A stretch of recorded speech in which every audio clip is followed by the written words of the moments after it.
immigration in Canada. And what that means exactly is that young families are moving into our neighborhoods, and we need to ensure that our schools and classrooms are meeting those needs. So what do we need to do? Well, yes, we need more schools. We need more teachers. We're going to need more young families being able to benefit from full-day kindergarten. And we're going to need to make sure that we're investing in things like specialist high skills programs. So let me give you a little sense of what we've been doing so far, and then we can talk a little bit about where we can also move ahead. When it comes to more schools in this riding, we have actually built 20 schools, and there are 2 more on the way. That means that we are committing to expanding in the next little while. In addition to that, we have committed $11 billion over the next 10 years for capital investments. Now, when you compare that to the NDP plan of $60 million for capital investments, you get a sense of the great disparity. The need is huge, and we are making sure that we're committing to building schools. There's also a need for more teachers. The record is clear, 13,300 more teaching positions since 2003. And that also means that more staff, more TAs, more EAs to support our growing needs. There are many young families here, and they are going to have to benefit from full-day kindergarten. Right now, we are ready to roll out full-day kindergarten completely by September. There are 25 schools in the riding at this point that have full-day kindergarten. These are helping everyday families and young families. We will be rolling out 48 schools set to go by September in Halton.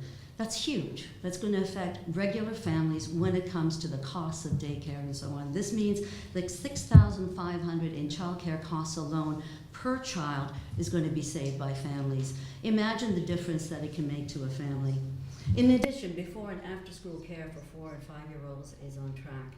And when it comes to specialist high skills major programs, well, there are 13 programs already being offered in the riding. Finally, we have more programs. Our grants per student in terms of needs when it comes to teachers, special ed, books, has gone up by 56%. That's the budget commitment, 56% in the last few years. That is huge. It's going to make a big difference for children in the classroom. We need to stay on top of this. We cannot jeopardize the track that our schools are in. Our school, this area is growing. We cannot build the schools fast enough or big enough. We need to stay on top of this so that we can ensure that our children will be able to be the successes they need for our future. Right now, the Conservatives are threatening the future of our children and ultimately the future of our families. Because if you cut 10,000 teachers out of the system, if you cut or plan to cut 10,000 TAs out of the system, if you're planning to cut tens of thousands of public service workers, firefighters and police officers and daycare workers, that says to me that you are not committing to our schools and the growth of education. Quite the opposite. You're planning on actually removing the money that will be there and closing schools as they did 500 schools when they were in power. You know, there's always multiple aspects of this file.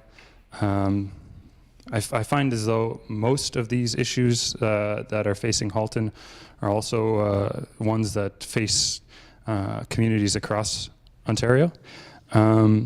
I'll give you one example just to start off, and that's respect for teachers and for EAs. I think that you know, as much as Mr. McGuinty had previously called himself the education premier, we've seen the deterioration of the relationship between education providers and the government. And I don't feel as though that relationship's been properly repaired. So that's happening across Ontario. That has happened across Ontario. But it's pretty personal to me, actually, simply because there's so many teachers working on my campaign, for one, but also because on my street, it seems like every second or third door is a teacher or an EA. This is a very local issue.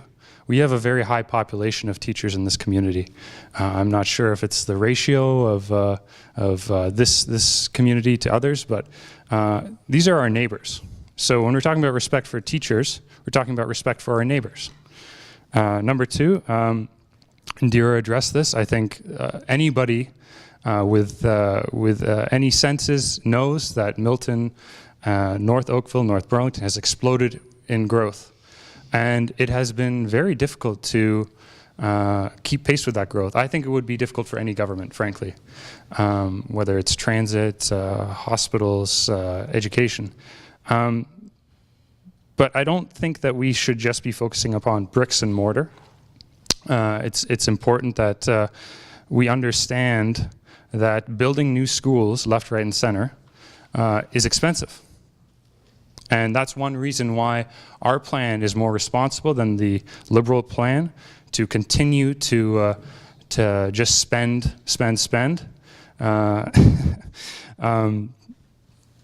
The current funding model to decide whether or not a school is repaired or simply shuttered and replaced is out of whack.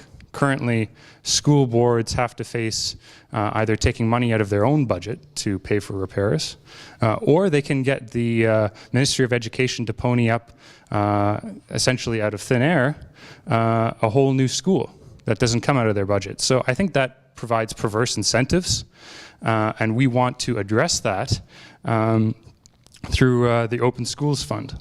And that would be $60 million annually, not only to help these school boards keep community schools open, whether they're here in Halton or frankly anywhere in the province, but also to make sure that the proper services are there for students. And one way that we can even further help to keep schools open is by turning them to community hubs, so that they're not just schools, that they're community centers, that they're libraries. We see a little bit of this happening already, but I think that we can take this even further into, say, daycare, long-term care, basically anything that a municipality currently provides, we can include that into a community hub. So again, there's so many ways that every party is going to say that they're going to help the education sector, but those are just two examples that I think are relatively specific to Halton. Thank you. The education in our area is nothing less than our future.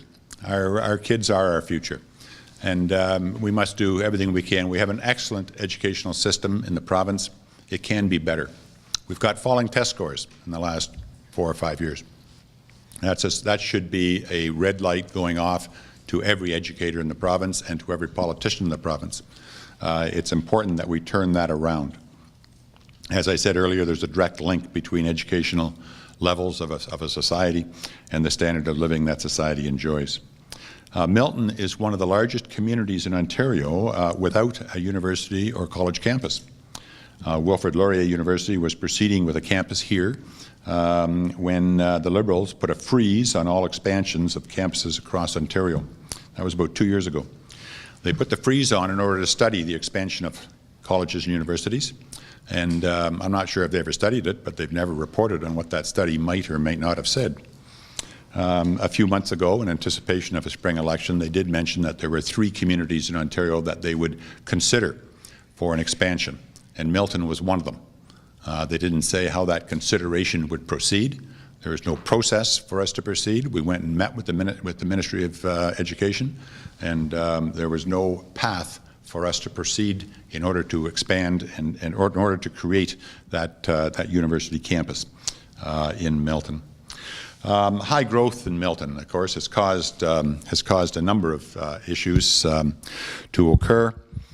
Certainly, it's put huge pressure on the boards of education. The boards of education are the ones who plan and develop where schools will go. They're the ones that plan how our school system, elementary and high school, are going to proceed down the road. And they've been under huge pressure. And in my opinion, they've done an absolutely great job. In the trustees, they've done a great job in making sure that schools are built when they are needed and where they are needed. Some schools might have been 6 months late. Not too many of them were 3 months early, but there's nothing that's 2 years late or more. There have certainly been some issues.